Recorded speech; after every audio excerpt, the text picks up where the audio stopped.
Bienvenue à notre culte ce 20 octobre et je vous invite à chanter le numéro 88 pour commencer. 88, je crois au Dieu vivant. Et pour ceux qui sont avec nous par cette connexion de streaming, je vous invite à chanter fort. Malheureusement, nous ne pouvons pas vous entendre. Et voilà, pour nous aider à chanter. Donc, je crois au Dieu vivant, je crois au Fils de Dieu et je crois au Saint-Esprit. Chantons ce doxologie, 88.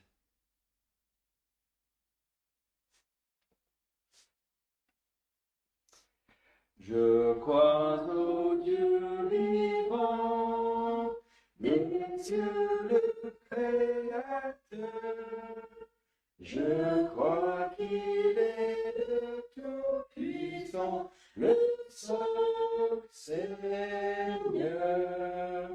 Je sais qu'il est amour, il m'aime et me conduit. Il est ma force et mon secours, mon frère, ma appui. Je crois au Fils de Dieu, Jésus le seul sauveur. Je crois qu'il est venu des cieux pour nous pécheurs. Il est mort sur la croix, il sort du froid tombeau. Ô joie, il vit et règne en moi, il vient bientôt. Je crois au Saint-Esprit, le grand consolateur. Je crois que des divins écrits, il est l'auteur. Il a scellé ma foi, il me guide et instruit. Par lui, Jésus habite en moi, par lui je vis. Et courbons-nous devant le Seigneur dans la prière.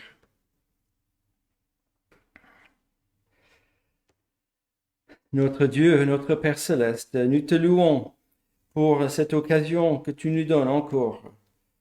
Encore, tu nous as convoqués d'être réunis en ton nom pour chanter tes louanges, pour t'adorer, pour focaliser sur ta parole de cette manière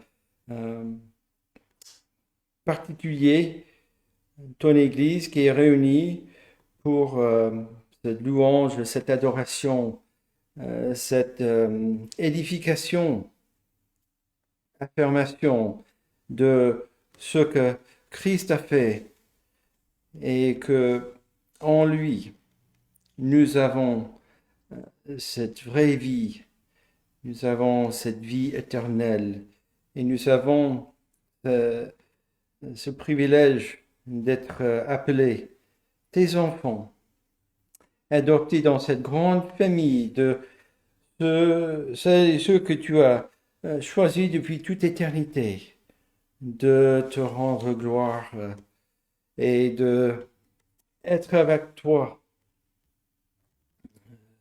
éternellement. Nous avons cette vision de l'avenir qui ne s'arrête jamais.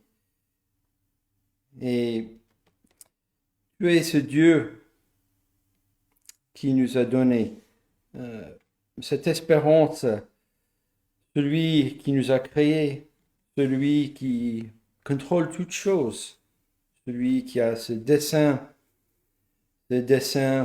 euh, parfait pour sa création, que toute chose convient selon le conseil de ta volonté.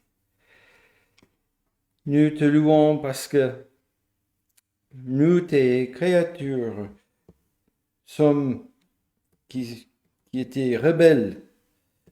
Tu nous as cherchés. Tu nous as acquis par ce moyen de salut de ton Fils, par son sang, par ce pardon des péchés, par cette œuvre de rédemption. Tu nous as fait des héritiers de la gloire éternelle. Et c'est selon ton plan. Nous t'appartient. Tu nous as envoyé le Saint-Esprit.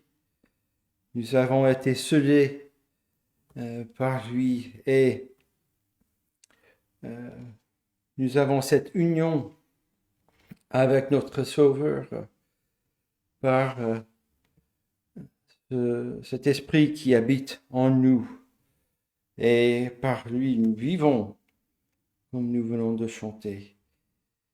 Donc notre Dieu, que tu reçois toute notre adoration, car c'est toi qui te révélé à nous, c'est toi qui nous as aimés, et que toi qui montres continuellement ta grâce envers ton peuple que tu as sauvé en ton Fils. Que tu sois béni pendant ce temps d'adoration, que tu nous aides dans nos esprits assez faibles, assez distraits, de regarder à toi, de louer, de donner toute notre adoration, car c'est toi qui es digne de toute notre adoration. Nous ne serons pas ici sans que tu nous as cherchés. Et nous allons te rendre gloire ici-bas, toujours dans cette chair humaine, avec cette nature qui cherche à glorifier nous-mêmes. Avec ton aide, que nous puissions mettre toute gloire et honneur à toi. Et c'est aussi dans cette pensée de l'avenir où nous serons un jour avec un autre corps qui seront dédiés complètement, sans péché, à te glorifier. Nous sommes en attente de ce moment glorieux à venir. Et donc, que tu nous aides à tous ensemble te louer pour toutes ces promesses que tu nous donnes en Christ. En lui, nous te demandons ces choses. Amen. Alors, je t'invite à tourner dans la Bible pour une lecture dans le premier épître aux Corinthiens. Donc, 1 Corinthiens, chapitre 15.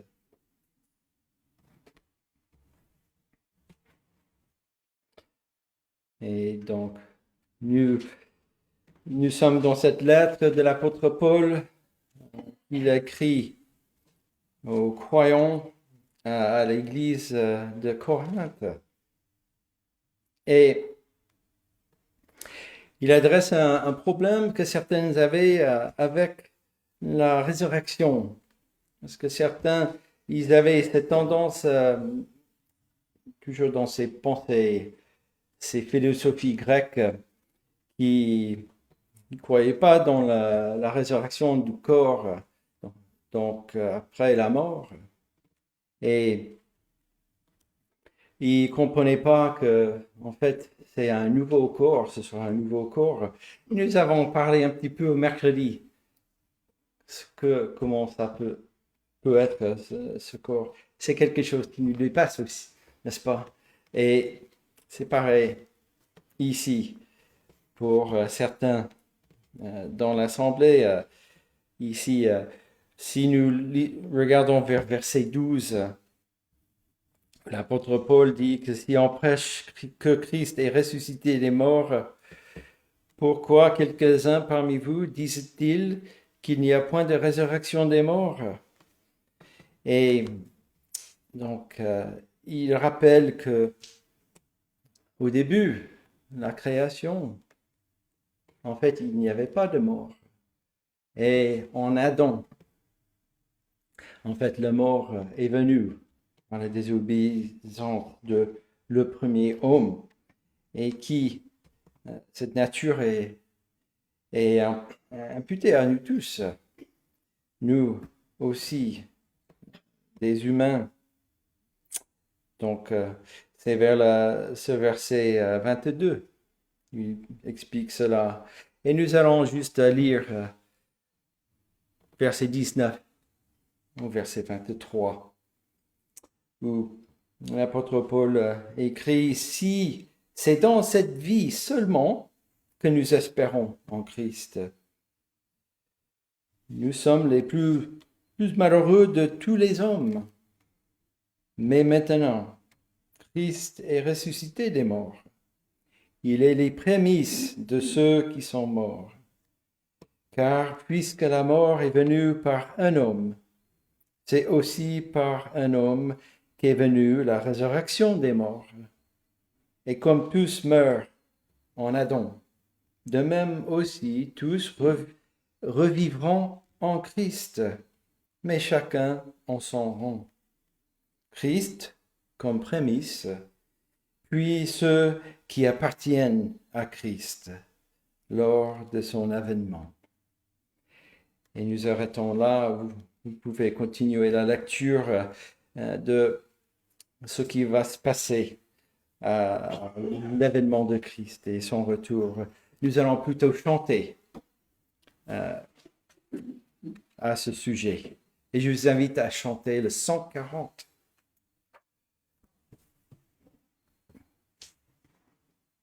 Le numéro 140.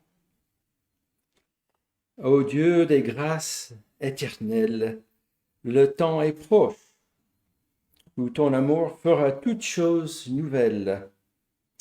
Prépare-nous pour ce grand jour. Au vrai bonheur, tu nous appelles, ô Dieu des grâces éternelles. Le 140.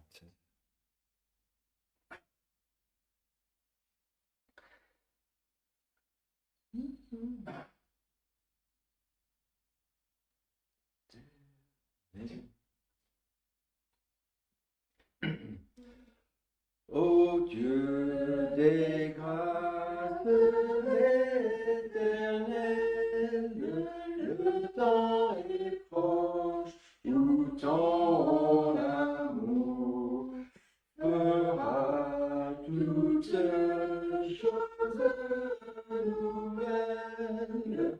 Prépare-nous pour ce grand jour. Ô vrai bonheur, tu nous appelles, ô Dieu des grâces éternelles.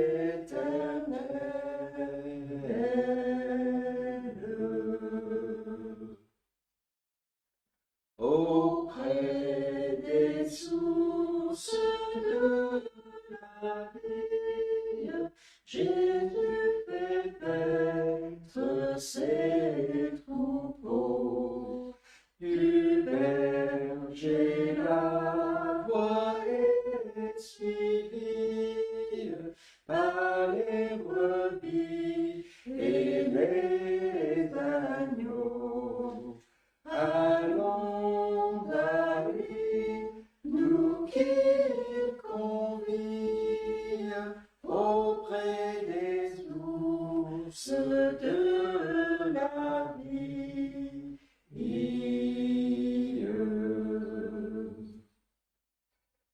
Celui-là dit, ô Dieu qui t'aime, car ne pas s'aimer, c'est la mort. Il dit en ton heure suprême, est apaisible en l'entrepôt. Puisqu'en aimant, tu vis toi-même, celui-là vit, ô Dieu qui t'aime.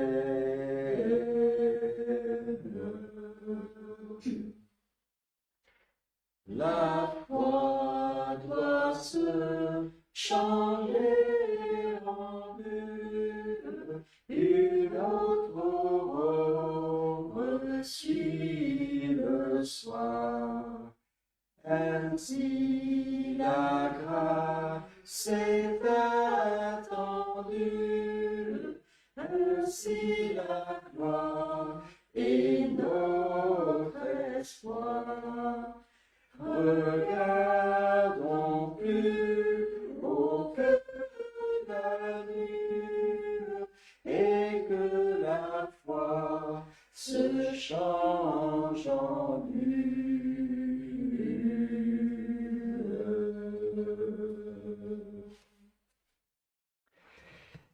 Je vous invite à tourner pas trop loin, dans l'épître aux Éphésiens maintenant. Le dimanche dernier, nous avons lu dans chapitre 2 et 3. Nous revenons pour une lecture dans le chapitre 1. Je ne sais pas pour vous, pour moi, c'est une de mes lectures préférées de toute la parole de Dieu. Nous allons lire les 14 premiers versets. Et j'avais lu ce passage un peu différent en regardant combien de fois l'apôtre Paul dit ces mots en Christ dans ce passage et de penser toutes ces bénédictions en Christ.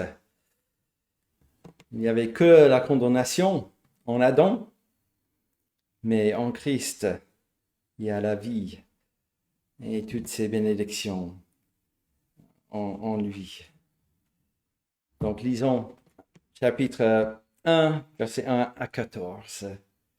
Paul, apôtre de Jésus-Christ, par la volonté de Dieu, aux saints qui sont à Éphèse et aux fidèles en Jésus-Christ, que la grâce et la paix vous soient données de la part de Dieu, notre Père et du Seigneur Jésus-Christ. Béni soit le Dieu et Père de notre Seigneur Jésus-Christ, qui nous a bénis de toute bénédiction spirituelle dans les lieux célestes en Christ. En lui, Dieu nous a élus avant la fondation du monde pour que nous soyons saints et irréprochables devant lui. Il nous a prédestinés dans son amour à être ses enfants d'adoption par Jésus-Christ, selon le bon plaisir de sa volonté, pour célébrer la gloire de sa grâce dont il nous a favorisés dans le bien-aimé. En lui, nous avons la rédemption par son sang, le pardon des péchés, selon la richesse de sa grâce, que Dieu a répandue abondamment sur nous par toute espèce de sagesse et d'intelligence. Il nous a fait connaître le mystère de sa volonté, selon le bienveillant dessein qu'il avait formé en lui-même, pour le mettre à exécution lorsque les temps seraient accomplis, de réunir toutes choses en Christ, celles qui sont dans les cieux et celles qui sont sur la terre. En lui, nous sommes aussi devenus héritiers, ayant été prédestinés suivant le plan de celui qui opère toutes choses d'après le conseil de sa volonté, afin que nous servions à célébrer sa gloire, nous qui d'avance avons espéré en Christ. En lui, vous aussi, après avoir entendu la parole de la vérité, l'évangile de votre salut. En lui, vous avez cru et vous avez été scellés du Saint-Esprit qui avait été promis, lequel est un gage de notre héritage, pour la rédemption de ceux que Dieu s'est acquis pour célébrer sa gloire. Jusque-là, la lecture, vous avez noté combien de fois cette expression en Christ. J'avais vu au moins 8 fois. Et c'est vrai, c'est autrement, Dieu ne traite pas autrement, sauf en Christ. Et cette union est bien réelle. Nous avons été unis à Christ. Et c'est une chose que personne ne peut l'enlever, n'est-ce pas? C'est quelque chose que Dieu a fait dans le chapitre 2 d'Éphésiens, verset 4, n'est-ce pas? Mais Dieu, c'est Dieu qui a fait cette chose merveilleuse dans le cœur de ses enfants. Et autrement, en Adam, nous n'avons que la condamnation. Mais comme Romains chapitre 8 commence, en Christ, il n'y a aucune condamnation. Alors, je vous invite à chanter maintenant le numéro 161. Le 161, c'est un refrain d'un cantique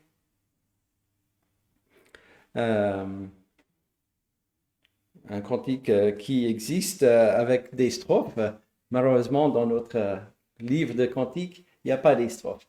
Mais je me souviens bien chanter ces strophes en anglais. Et il faudrait un jour d'essayer de traduire de ce cantique et comme ça, on peut chanter les strophes avec ce refrain que nous connaissons bien. Le refrain, c'est « Il vit ». Il vit, Jésus vit aujourd'hui. Je sais qu'il est tout près de moi, sur le chemin étroit. Non seulement il est tout près, il est en nous, n'est-ce pas? Par cette œuvre de l'Esprit. Il vit, toujours il me conduit, et je puis dire par la foi, je sais qu'il vit en moi. Le 161.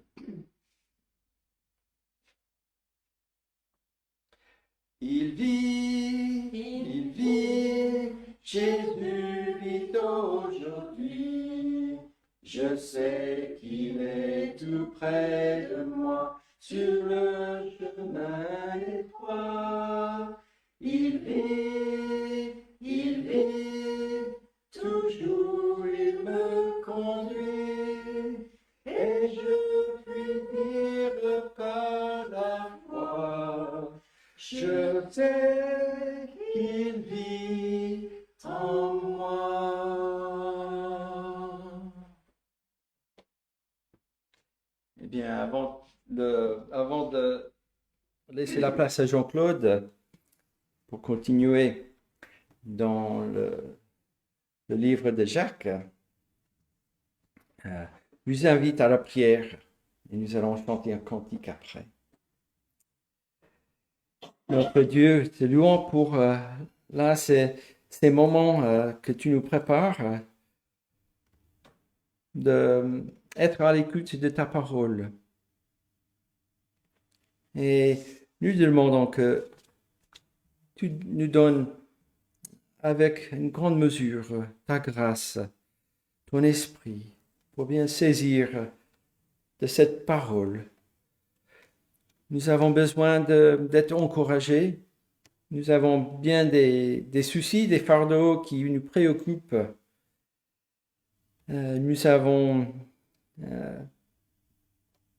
peut-être des maladies physiques. Nous avons peut-être des persécutions qui veulent détruire, nous fait douter de cette union que nous avons avec notre Sauveur. Seigneur, nous demandons que tu nous fortifies pendant notre pèlerinage, notre vie ici-bas, en attendant ce jour glorieux où tu refais tout à nouveau, comme tu nous dis dans ce dessein bien promis. Nous pensons à son Église partout sur cette terre qui vont aussi écouter ou déjà écouter l'annonce de ta parole. Que tu bénis ton Église. Et pour ceux qui n'ont pas eu cet bouleversement de cœur, de venir à Christ en repentance, que aujourd'hui que tu donnes à l'écoute de ta parole, tu lui donnes ce salut qui est en Christ seul. Que tu bénis ceux qui ne sont pas avec nous ce matin dans notre salle, que tu les bénis, que tu les gardes. Et que tu aussi sois avec ceux qui nous joints par la connexion streaming, que tu les bénis, aussi que tu les gardes. Tu connais leur situation particulière, que tu les affirmes, qu'à l'écoute de ta parole, que tu les fortifies, que s'ils sont isolés, que tu leur donnes aussi cette présence de toi pour eux et qu'ils ne sont pas seuls. Et que avec nous ce matin, il joint les saints, tous ceux qui se dressent à toi pour te louer aujourd'hui en tant que ce Dieu, le Dieu maître de toutes choses, ce Dieu qui a parlé, ce Dieu qui sauve de la condamnation, qui est notre part si nous ne sommes pas unis à Christ. Ce Dieu avec ses grandes bénédictions et ses promesses éternelles en Christ. Que tu bénis ton Église aujourd'hui. Nous le demandons.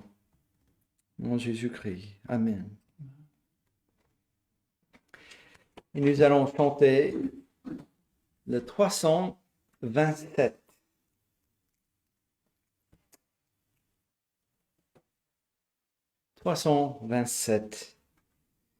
Mon cœur joyeux, plein d'espérance, s'élève à toi, mon Rédempteur.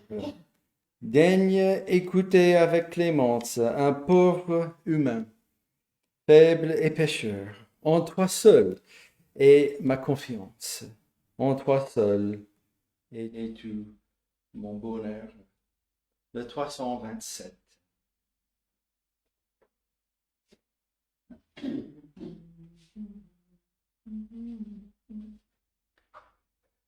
Mon cœur joyeux, plein d'espérance, s'élève à toi, mon Rédempteur. Daigne écouter avec clémence délivrance. Un pauvre humain faible et pécheur. En toi seul est ma confiance, en toi seul est tout mon bonheur. C'est vers ton ciel que dans ma course, je vois aboutir tous mes pas. De ton esprit, la vive source me rafraîchit quand je suis là. Et dans le danger, ma ressource, et dans la force de ton bras.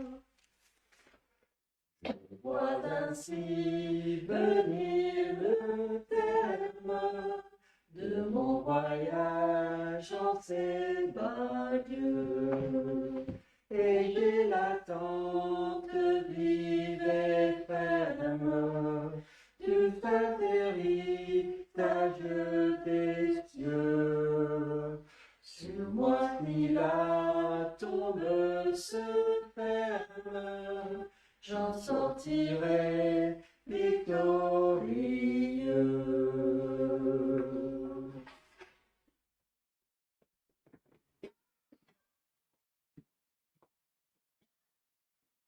Bien, nous allons dans la lettre de Jacques. Continuons notre étude et nous sommes dans le chapitre 2. Et ce matin, nous examinerons le verset 5 en particulier.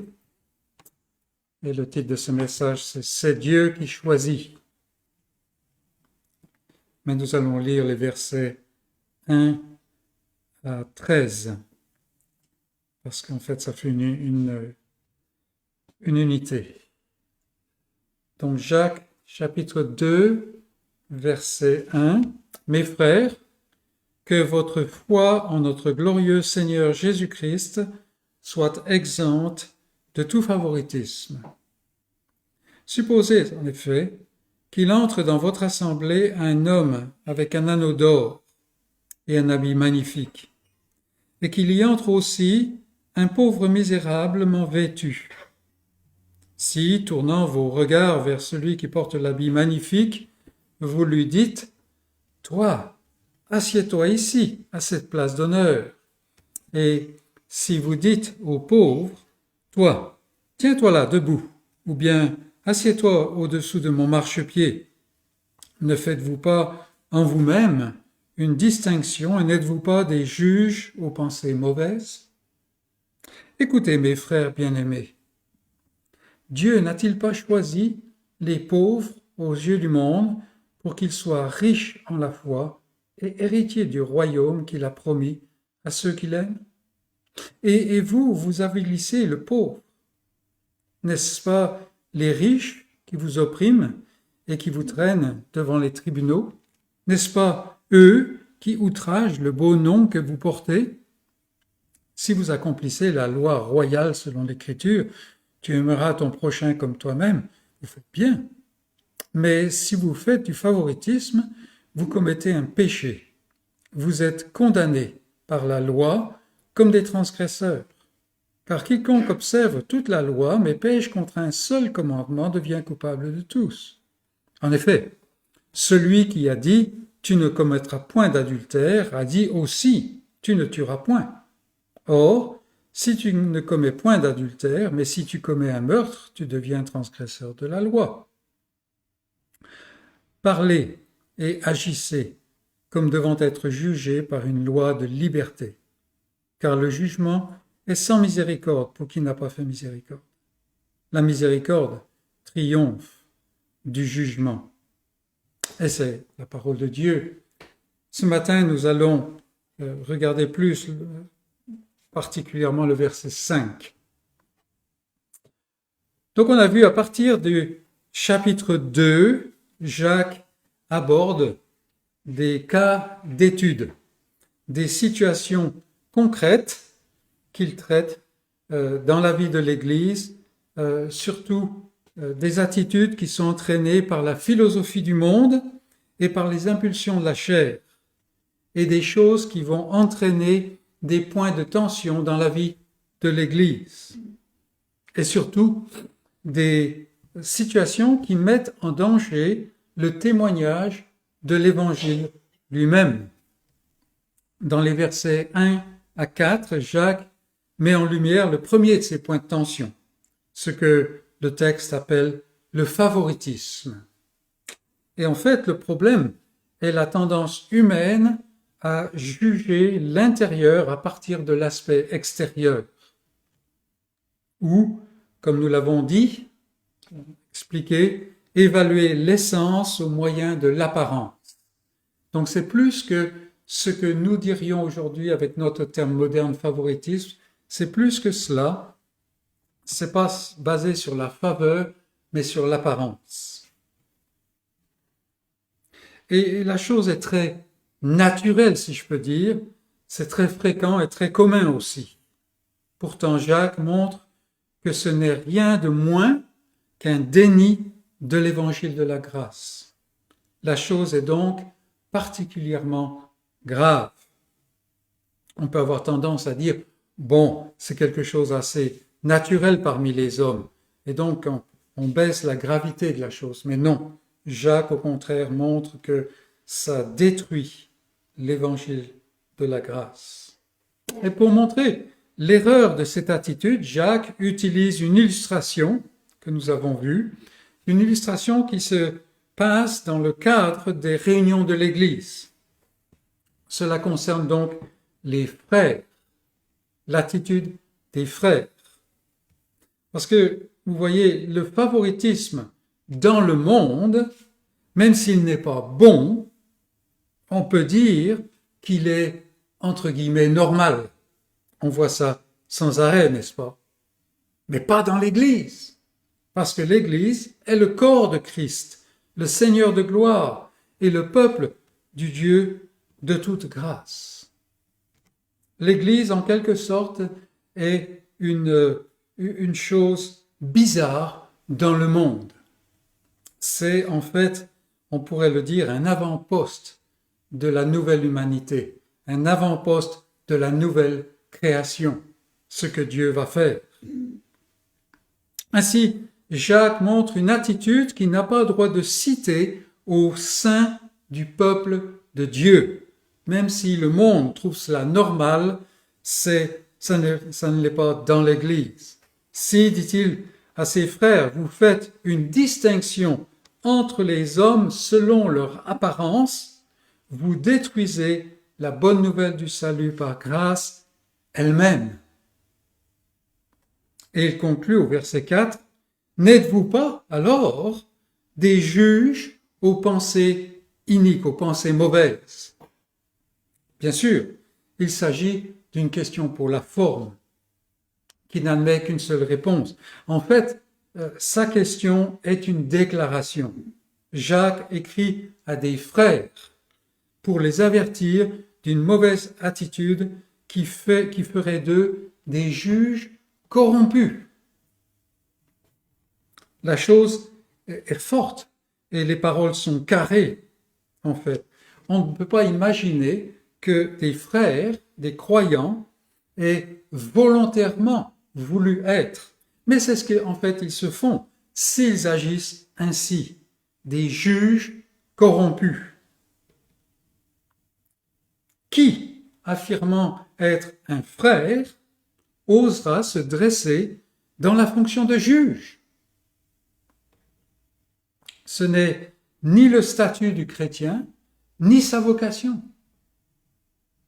C'est pourquoi, en évaluant l'essence par l'apparence, en faisant preuve de favoritisme, nous sommes habités par un amour du moi que je suis appelé à mettre à mort en tant que croyant.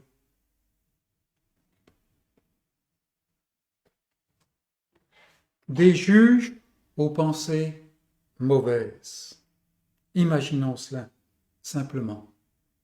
Marcher dans cette voie, frère, dit Jacques, c'est capituler devant cet esprit de distinction et c'est la destruction et de l'âme et de l'Église. Jacques a tiré sa conclusion de son illustration. Si vous faites cela, vous êtes des juges aux pensées mauvaises. Et il le dit dans des termes clairs, forts. Mais ces mots même conduisent la pensée des frères à se dire: un seul est législateur et juge, c'est celui qui peut sauver et perdre. Mais comme le dit Jacques plus loin, chapitre 4, verset 12, mais toi, qui es-tu qui juge le prochain? C'est Dieu qui juge. Et c'est là la charnière que Jacques utilise dans notre texte. Vous prenez un droit qui ne vous appartient pas. Si vous jugez ainsi, vous êtes des juges et vous le faites mal, vous avez des pensées mauvaises. En conséquence, regardons qui est le vrai juge et comment il juge et tirons-en les conclusions pour nous-mêmes qui nous érigeons en juges aux pensées mauvaises. Et donc, Jacques utilise cette charnière pour enseigner ses frères. Et la première chose que nous lisons au verset 5, et c'est notre premier point, écoutez, écoutez. C'est la manière dont Jacques montre que ses propos sont importants. Il faut écouter. Il faut écouter. Alors, je ne sais pas si cela vous fait la même chose, mais quelquefois je me prends à écouter la radio et voilà, on a un expert qui est venu nous parler sur une sorte de sujet dont il est un expert. Et on lui a posé une question très importante, n'est-ce pas? Et tout le monde est pendu à ses lèvres.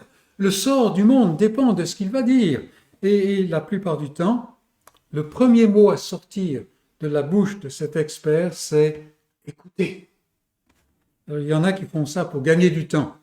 Mais bien sûr que j'écoute. Si j'écoute la radio, qu'est-ce que je peux faire autre chose qu'écouter, en fait? Mais le monsieur est en train de me dire, par ce mot, ce que je vais dire est important. Que ça le soit ou que ça le soit pas.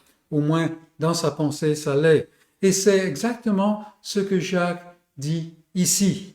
Il va dire quelque chose d'important. Et il est nécessaire de s'arrêter et s'écouter et d'écouter. Combien nous avons besoin de ce rappel aujourd'hui, en particulier au sein de l'Église de Christ. Combien nous sommes plus enclins à parler qu'à écouter. Écouter, c'est un rappel salutaire. Jacques a déjà abordé cela dans le cadre du droit que Dieu a d'agir comme il veut.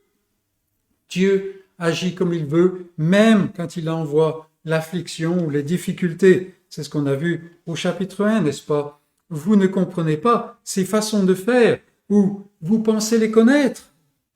Voilà plutôt l'attitude qui sied aux croyants.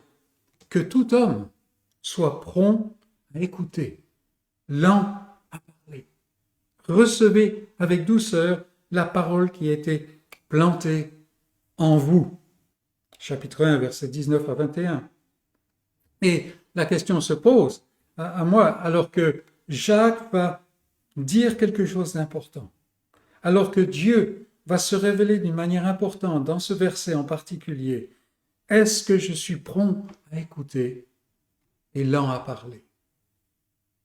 Et combien de fois on a du mal à supporter la lenteur que l'autre a à finir sa phrase, parce que, franchement, j'ai des choses importantes à dire. Écoutez, écoutez. Voilà la vocation des frères ici, écoutez. Mais Jacques continue, et c'est notre deuxième point. Il dit, écoutez, mes frères bien-aimés. Mes frères bien-aimés. Et ici, Jacques, en fait, pratique ce qu'il prêche. Il y a des attitudes, il y a des situations illégitimes au sein du peuple de Dieu. Mais c'est toujours le peuple de Dieu. Je vous reprend en quelque sorte, dit-il en bon pasteur, je vous reprends, car vous en avez besoin. Mais cela ne change pas mon attitude envers vous.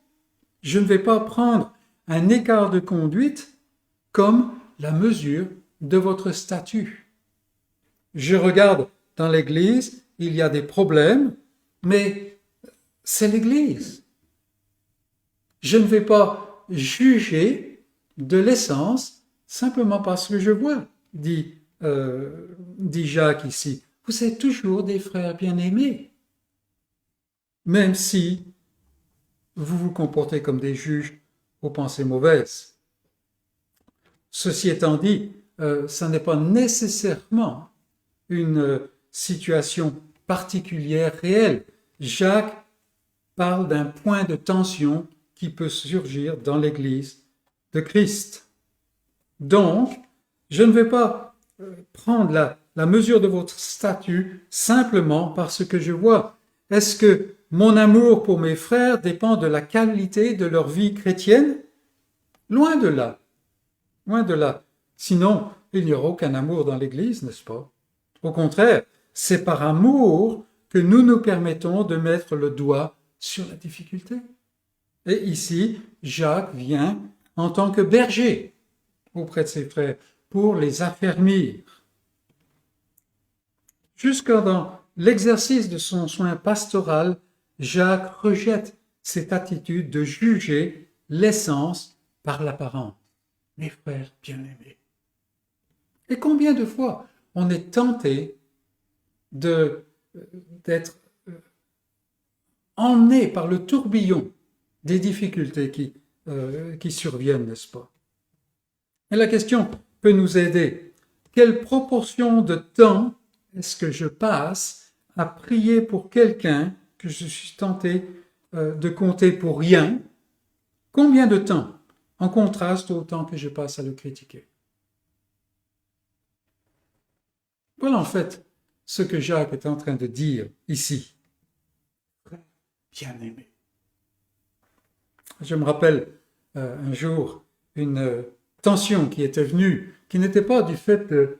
C'était entre ça concernait deux frères très affermis, des gens de longue date, n'est-ce pas, des piliers dans l'Église de Christ. Et voilà, il y a une situation de tension qui s'était produite, qui n'était pas de leur fabrication, mais vous savez comment on est quand on est humain, on se dresse et avant qu'on sache, on est en guerre ouverte.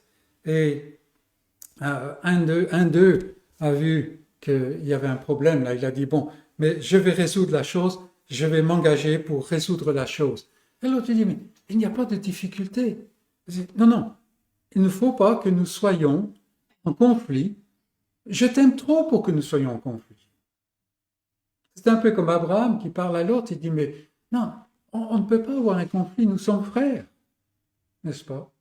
Il y a des conflits, mais ça n'empêche pas que dans l'Église, nous sommes frères.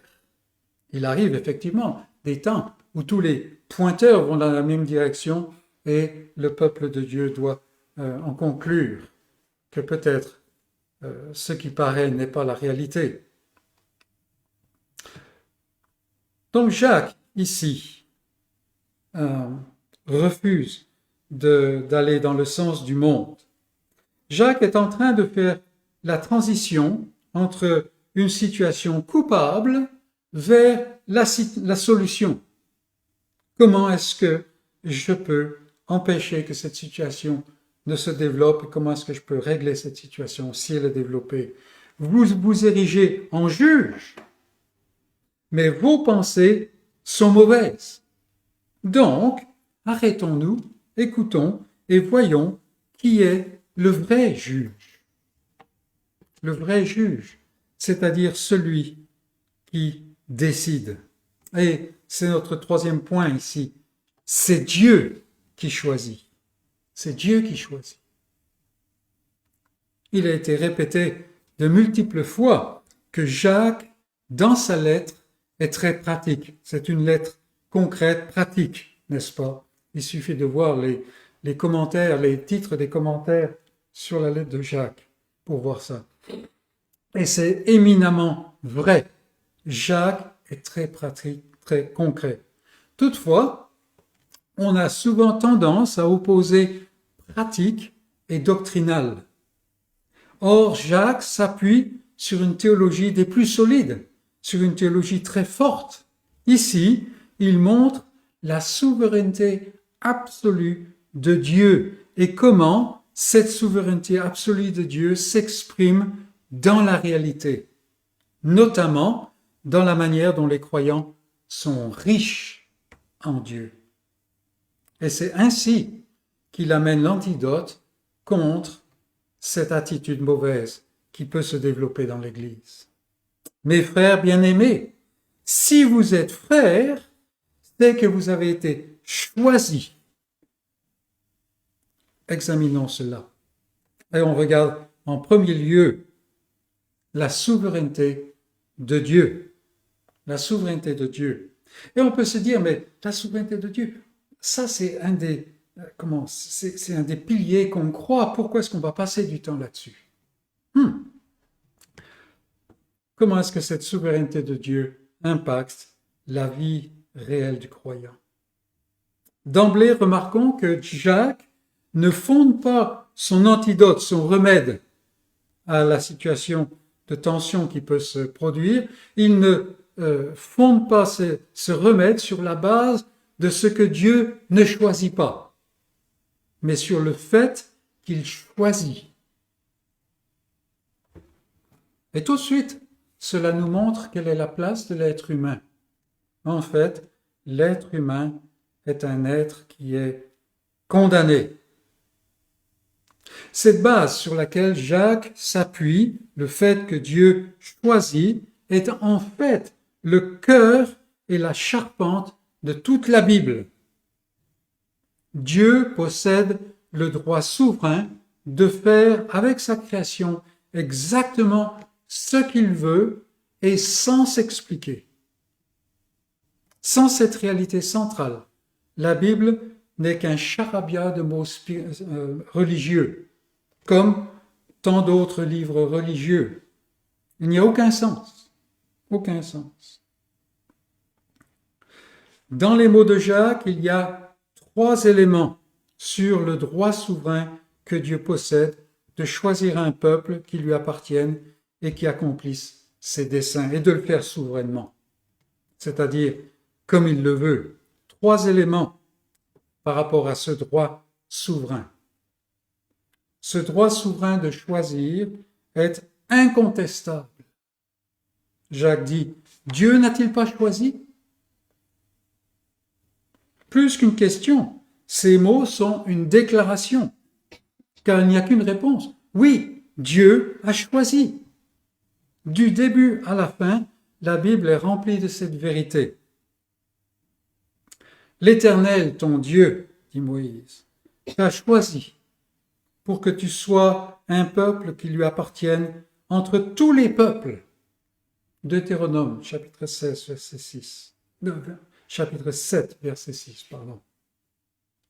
De la tribu de Lévi, il est dit, c'est lui que l'Éternel, ton Dieu, a choisi. Et il n'y a pas d'explication. Deutéronome 18, 5. David lui-même dit, l'Éternel, le Dieu d'Israël, m'a choisi dans toute la maison de mon père. 1 Chronique 28, 4. Vers la fin de sa vie, il dit ça. Et on en a parlé encore récemment dans nos études. David était choisi de Dieu alors que même les autres n'avaient pas pensé à lui. Il l'avait laissé avec les troupeaux. Dans le Nouveau Testament, Jésus, le Seigneur Jésus lui-même dit à ses disciples, « Ce n'est pas vous qui m'avez choisi, mais moi, je vous ai choisi. » Jean 15, 16. Paul, par la suite, dit aux frères de Thessalonique, « Dieu vous a choisi dès le commencement. » Et ils pouvaient le voir. C'est la première aux Thessaloniciens, chapitre 2, verset 13. Et on pourrait continuer, c'est simplement un florilège ici. Il y a des tas et des tas de passages qui nous disent cela. Pourquoi? Parce que c'est vraiment la charpente de toute la Bible. Le droit de Dieu de choisir est incontestable. On parle beaucoup dans les milieux évangéliques aujourd'hui au sujet du libre arbitre de l'homme. Et la plupart de ce qu'on dit ne repose sur aucune base biblique. La base biblique, c'est que la volonté de l'homme dépend toujours de la nature. Et pas simplement l'homme d'ailleurs. On a cette illustration du lion et du beefsteak et le lapin et la salade, vous vous rappelez, n'est-ce pas? La volonté est toujours dépendante de la nature. Et puisque la nature de l'homme est elle-même asservie au péché de par la chute et la rébellion, le libre arbitre, la volonté, n'est pas libre du tout. N'est pas libre du tout.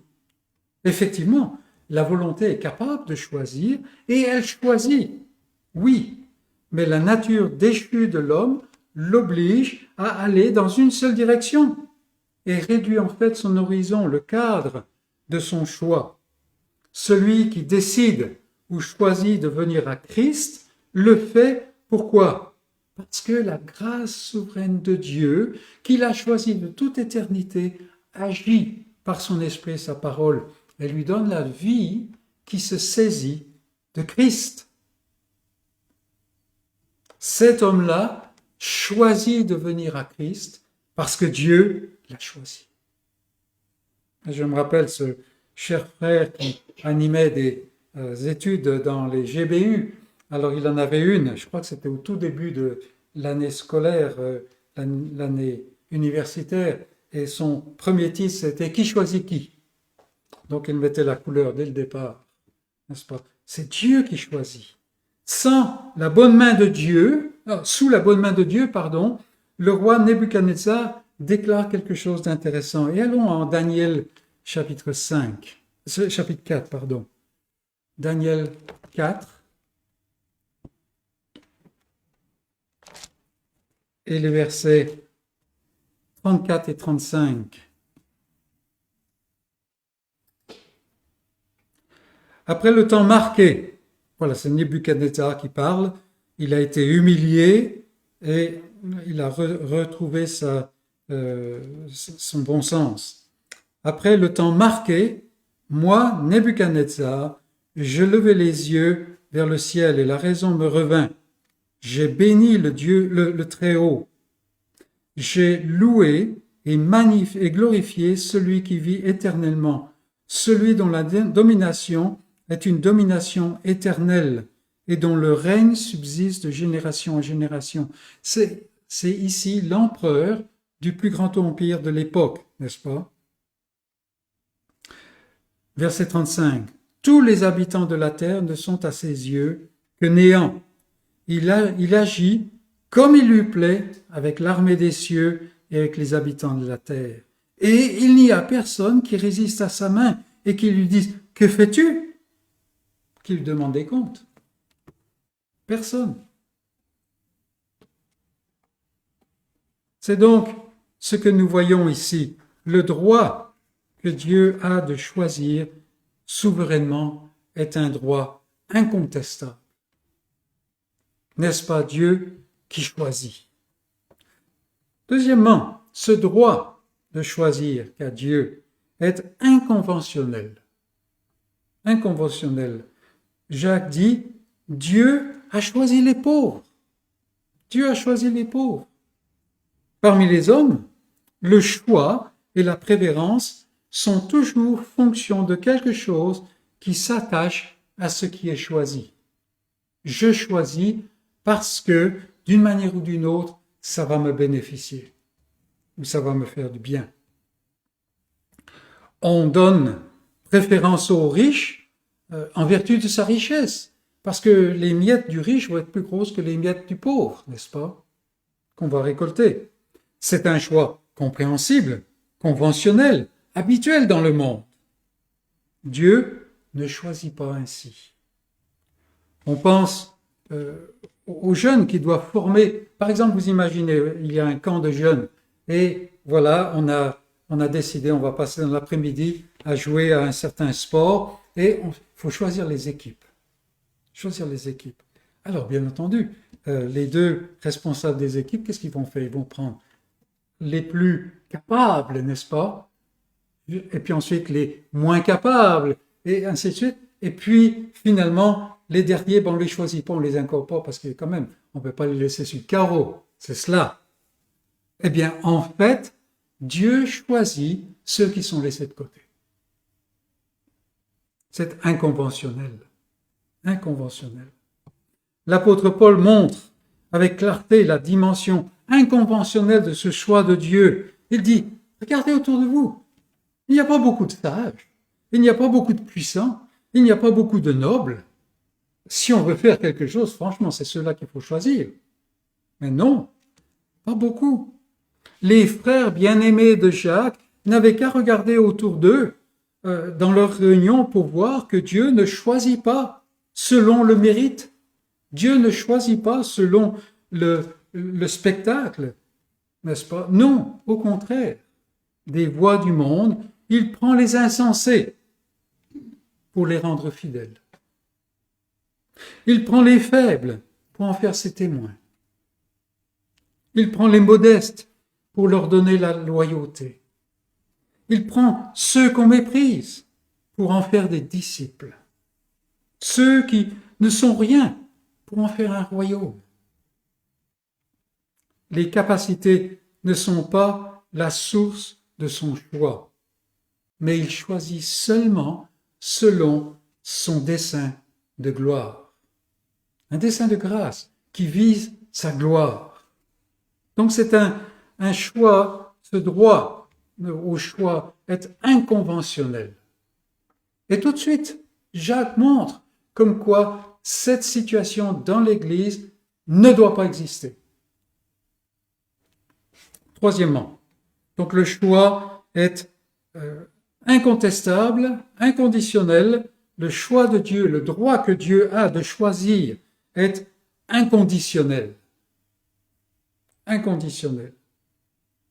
C'est ce que Jacques veut démontrer en fait. Oui, Dieu choisit l'un et non pas l'autre. Mais devant Dieu, il n'y a point de favoritisme. C'est Paul qui le dit en Romains 2, verset 11. Devant Dieu, il n'y a point de favoritisme, bien qu'il choisisse. Rien d'extérieur à lui n'entre en considération. Et c'est là qu'on rejoint le passage qui nous a été lu tout à l'heure. En lui, en Christ, Dieu nous a élus avant la fondation du monde. Et quand on va au chapitre 2, on s'aperçoit que nous étions tous de leur nombre, qui? Les enfants de la rébellion. Dieu a choisi en lui. Est-ce qu'il a choisi parce qu'il a vu d'avance que quelque chose allait valoir le coup? Alors, ça c'est une objection qu'on dresse aujourd'hui et en fait qui fait vaciller beaucoup de gens. Est-ce qu'il a vu d'avance? Parce qu'il a vu d'avance, il a choisi. Il voit d'avance, c'est vrai. On ne va pas nier cela. Mais il choisit selon le bon plaisir de sa volonté, dit Paul en Éphésiens. Moïse lui-même, dans toute sa grandeur et son intimité avec Dieu, ne pouvait pas aller plus loin que de dire « L'Éternel, ton Dieu, t'a choisi ». Ce n'est pas parce que vous surpassez en nombre tous les peuples, car vous êtes le moindre de tous les peuples, mais parce que l'Éternel vous aime. Deutéronome 7, 6 à 8. Un passage qui est vraiment des plus classiques. Dieu vous aime parce que il vous aime. Il n'y a rien en dehors de lui-même qui motive quoi que ce soit. Et c'est vraiment important de voir cela. C'est un amour inconditionnel, c'est un choix inconditionnel. Peut-être il vous est arrivé, vous êtes en train de lire Romains et vous arrivez au chapitre 9, verset 13, vous lisez « J'ai aimé Jacob, mais j'ai haï Ésaü ». Et peut-être vous arrivez d'être dans la difficulté à ce point-là. Parce que vous savez qu'un jour ou l'autre, quelqu'un va vous présenter l'objection ici. Comment est-ce que Dieu peut haïr Ésaü? D'autant plus qu'on parle du temps avant qu'il soit né, n'est-ce pas? Et on a un peu du mal à avaler, à expliquer, à comprendre cette haine divine à l'égard d'Ésaü, l'homme qui a préféré le potage au droit à la bénédiction de l'Éternel. Mais en fait, la vraie difficulté, mes amis, c'est de comprendre comment l'Éternel pouvait bien éprouver de l'amour envers ce menteur, ce trompeur, ce manipulateur qu'était Jacob.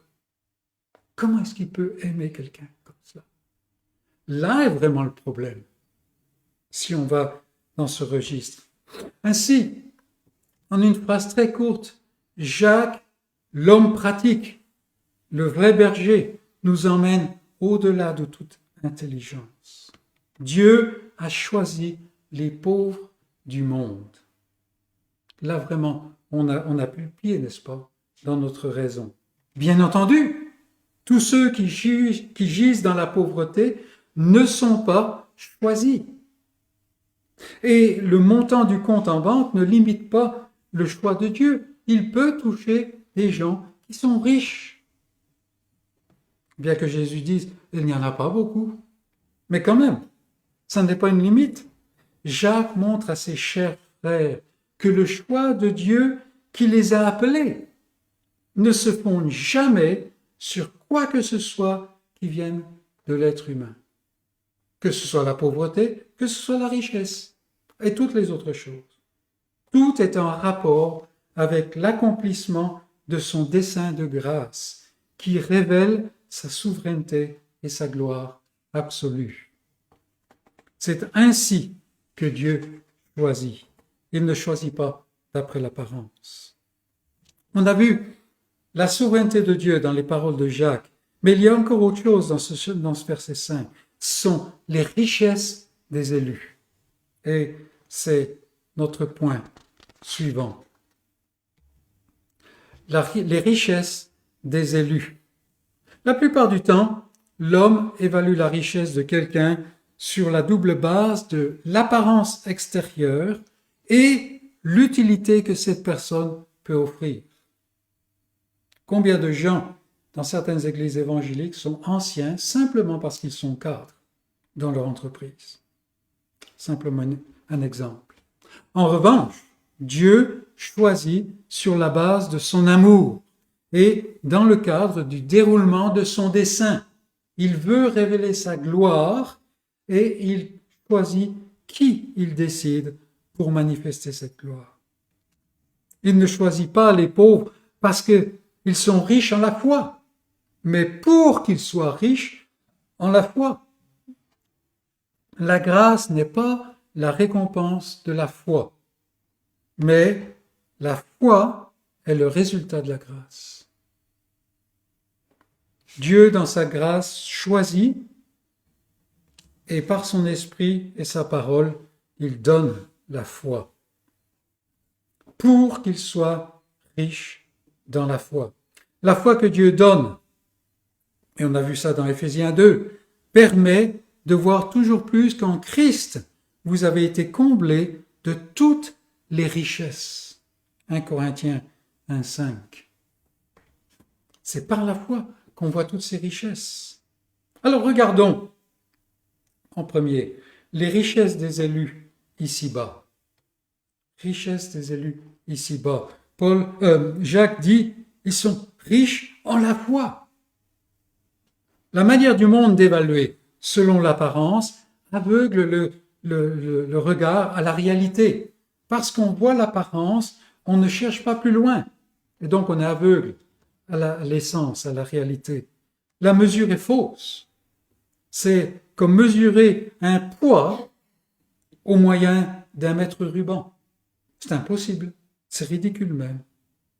Quand on exerce la vision que Dieu donne, c'est-à-dire quand on voit ce qu'il fait et pourquoi il le fait, alors on voit que même le croyant est riche, malgré ses haillons, il peut être dans la plus abjecte pauvreté. S'il est croyant, il est riche. Celui qui n'a reçu qu'un grain de foi, le petit bébé en Christ par exemple, il ne voit pas grand-chose. Il est vrai qu'il ne voit pas grand-chose. Mais qu'est-ce qu'il voit? Il voit que Christ est mort pour des hommes pécheurs comme lui. Et le Saint-Esprit lui donne la force de se saisir de Christ. Il est déjà plus riche que les plus riches du monde, qui courent à droite à gauche pour obtenir tout ce qu'il faut en Christ. Cet homme possède la vie éternelle. Il possède la paix. Il possède la réconciliation. Et combien d'argent un riche va dépenser pour obtenir cela? Encore récemment, on parlait de l'Hôtel-Dieu à Beaune, n'est-ce pas? Alors on ne sait pas combien ça a coûté, mais on peut imaginer, n'est-ce pas? Pourquoi? Parce que cet homme riche n'avait pas ce que le plus pauvre croyant détient par grâce. Celui dont la foi a grandi, il voit un peu plus, n'est-ce pas? Christ est son sauveur, mais bien plus que cela. Il le guide, il l'accompagne pas à pas. Cet homme voit chaque jour davantage les ressources qui sont à sa disposition en Christ. Il est riche en la foi. Il voit beaucoup plus, n'est-ce pas? Il y a aussi dans l'Église ceux qui possèdent une foi mûre. Cela vient parfois avec le temps. Ils voient tout ce qu'ils possèdent en Christ, autant que ce soit possible dans ce corps. Mais ils voient plus comment, par exemple, toutes les circonstances servent à leur croissance et à la croissance de leur intimité avec Dieu. Et c'est la situation de ces hommes à qui Jacques écrit, n'est-ce pas, qui passent par des afflictions terribles. Le croyant qui est affermi, il voit que même ces choses-là servent à le faire grandir. Il est riche en la foi, n'est-ce pas? Il voit plus clairement la souveraineté absolue de Dieu et cela attire son cœur. Il est riche.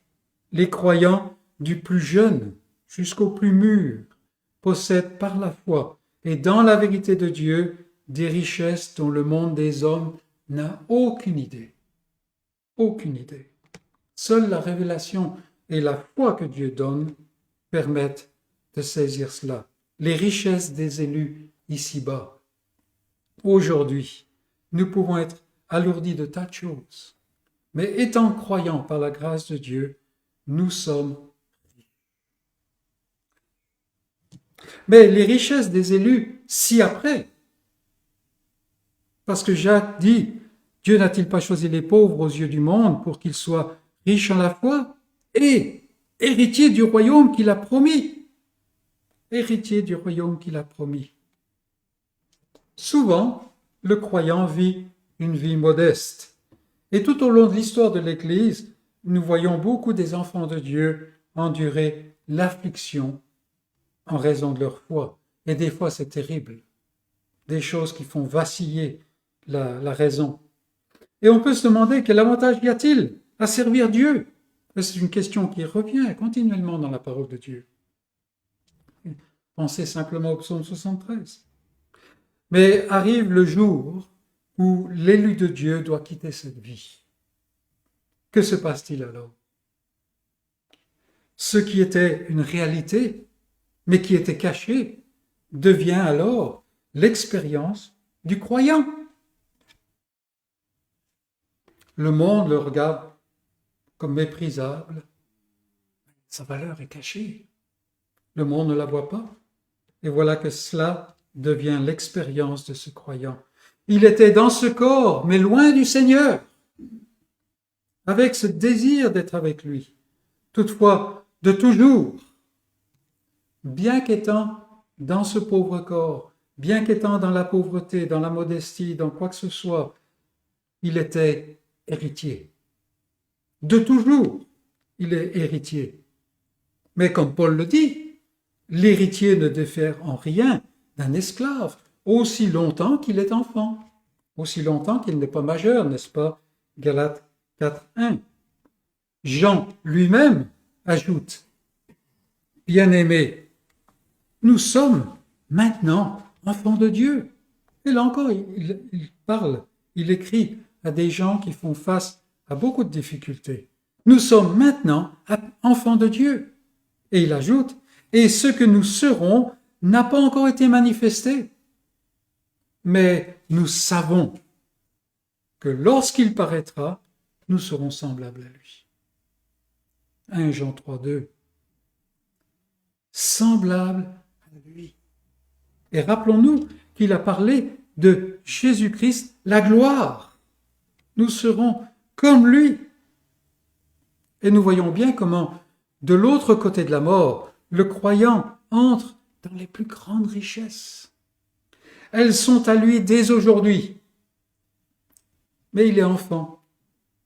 Il n'en jouit pas pleinement. D'un côté, il y a l'homme riche qui n'a pas de nom, de l'autre côté de la mort. Cet homme riche qui n'a pas de nom. De l'autre côté, il y a le mendiant Lazare, reçu dans le sein d'Abraham, celui dont les chiens venaient lécher les ulcères. Et l'autre, il faisait bombance, n'est-ce pas? Grande abondance de nourriture et de tout. On ne sait même pas son nom. Riche en la foi et héritier. Mes amis, ce qui se voit n'est pas ce qui est, et ce n'est pas ce qui sera. C'est ainsi que Jacques montre à ses frères comme quoi il ne faut pas juger ainsi. Et dernièrement, l'héritage des élus est suprême, assuré et sublime. Et c'est la fin de notre verset. Héritier du royaume qu'il a promis à ceux qu'il aime. Il est suprême grâce à la puissance de Dieu. Le croyant hérite d'un royaume. L'histoire, avec un grand H, a vu des royaumes, des empires s'élever et parfois couvrir presque le monde entier et exercer une règle de fer sur les hommes. On pense ce royaume, l'Empire britannique, dont il était dit que le soleil ne se couche pas sur cet empire. Remplit le monde. Où est-il maintenant? C'est plutôt la miniature, n'est-ce pas? Quelle est la mesure de Dieu? Comment est-ce que Dieu voit ces choses? Voici. Les nations sont comme une goutte d'eau, une goutte d'un seau. Elles sont comme de la poussière sur une balance. Ésaïe 40, 15, 17. Je ne sais pas comment vous faites, mais j'ai jamais vu quelqu'un utiliser une balance et essuyer la balance avant, de peur que ça fausse le résultat, n'est-ce pas? On va peut-être enlever la poussière. Non, la balance est trop utilisée pour ça. Mais non, ça ne compte pas. Les nations ne comptent pas pour Dieu. Et on a dit combien de fois déjà qu'il est prêt, il est disposé à donner, à écarter des nations pour une seule âme. Il a choisi. Mais le royaume de Dieu, au contraire, des empires qui s'effritent, qui passent, c'est comme la petite pierre de Daniel. Vous vous rappelez la grande vision du roi avec cette statue qui, petit à petit, s'effrite, n'est-ce pas? Et puis il y a cette petite pierre qui n'est pas détachée par la main de l'homme, elle se détache et elle finit par remplir, elle détruit toute la statue, elle finit par remplir toute la terre. Daniel 2, 35. C'est le royaume de Dieu. Le royaume de Dieu que le plus pauvre des saints hérite. L'héritage des saints est suprême grâce à la puissance de Dieu. L'héritage des saints est assuré en raison de la promesse de Dieu. Le royaume qu'il a promis.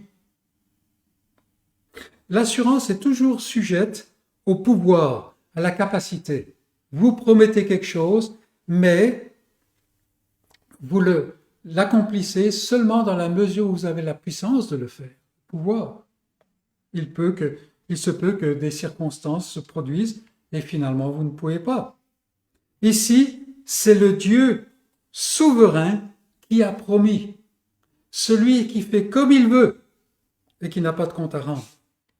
Qui nous séparera de l'amour de Dieu? Personne, c'est pas possible.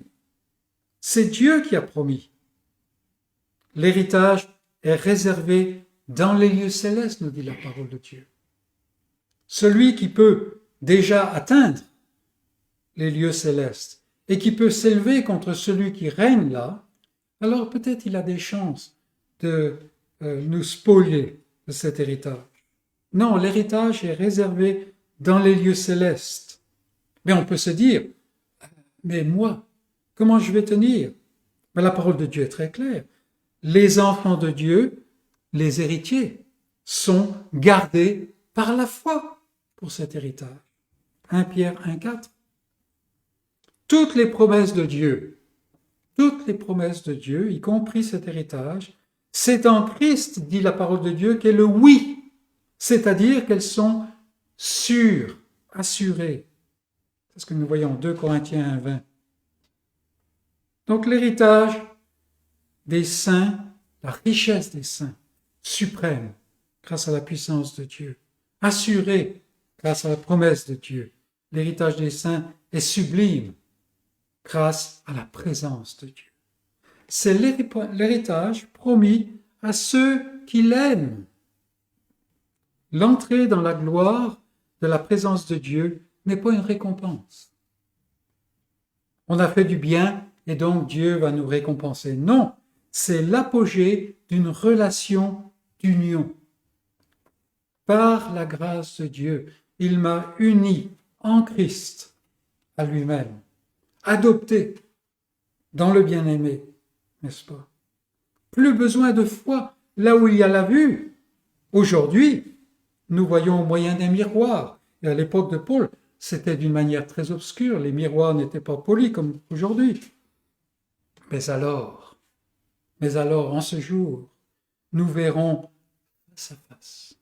Aujourd'hui, nous voyons en partie. Là, nous connaîtrons comme nous avons été connus. 1 Corinthiens 13, 12. C'est ainsi, n'est-ce pas? Et on l'a cité dernièrement. Nous aimons parce qu'il nous a aimés le premier. Il y a cette union très intime. Telle est la richesse, telles sont les richesses de ceux que Dieu, dans sa souveraineté absolue, a choisi dès avant la fondation du monde, sans tenir compte de quoi que ce soit d'autre, sinon son amour.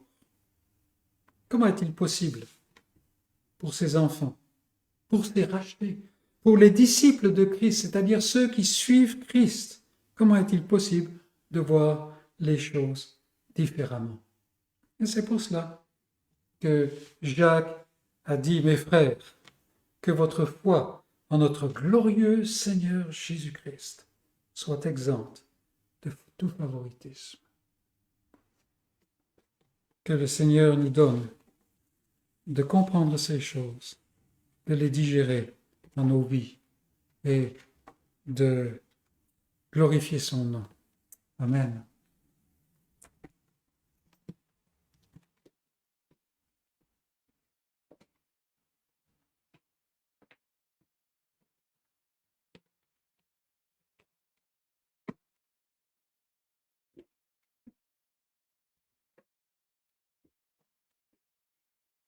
Je vous invite à ouvrir le livre de Cantiques pour chanter le 322.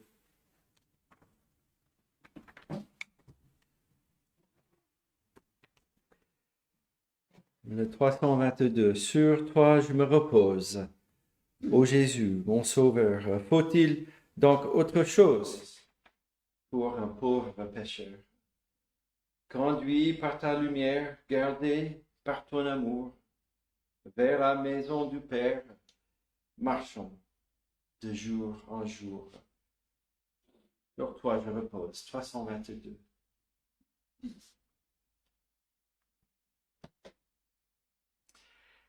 Sur toi je me repose,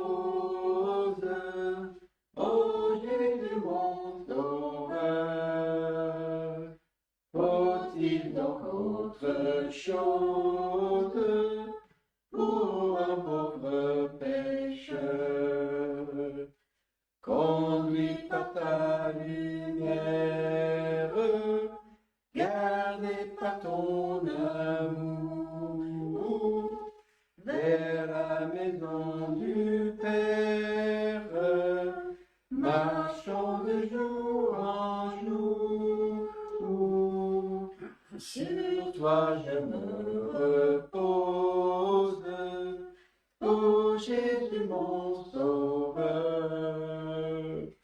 Faut-il donc autre chose pour un pauvre pécheur?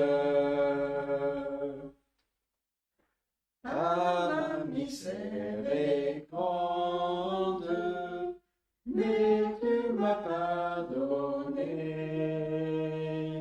Sainte et vivante offrande, pour moi tu t'es donné.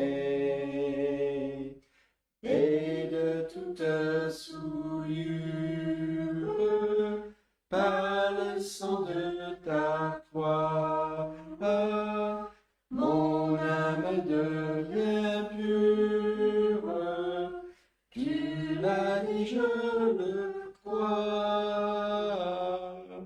Sur toi je me repose, ô Jésus mon Sauveur.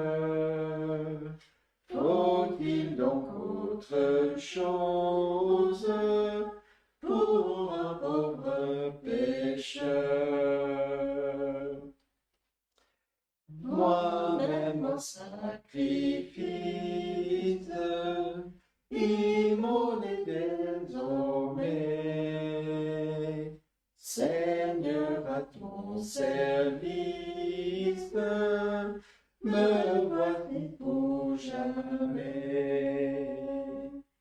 Qu'importe ma faiblesse, puisque je t'appartiens, tu n'as point de richesse qui ne soit pour les tiens.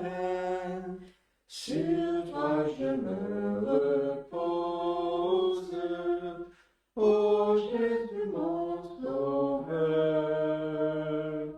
Faut-il donc autre chose pour un pauvre pécheur? En toi j'ai la victoire, la paix, la liberté. À toi je rendrai gloire pour l'éternité. Si du bonheur qui passe, la source doit tarir, c'est assez de ta grâce pour vivre et pour mourir. Sur toi je me repose, ô Jésus mon Sauveur. Faut-il donc autre chose pour un pauvre pécheur? Et nous terminons notre culte avec cette bénédiction qui est à la fin de la 12e lettre aux Corinthiens.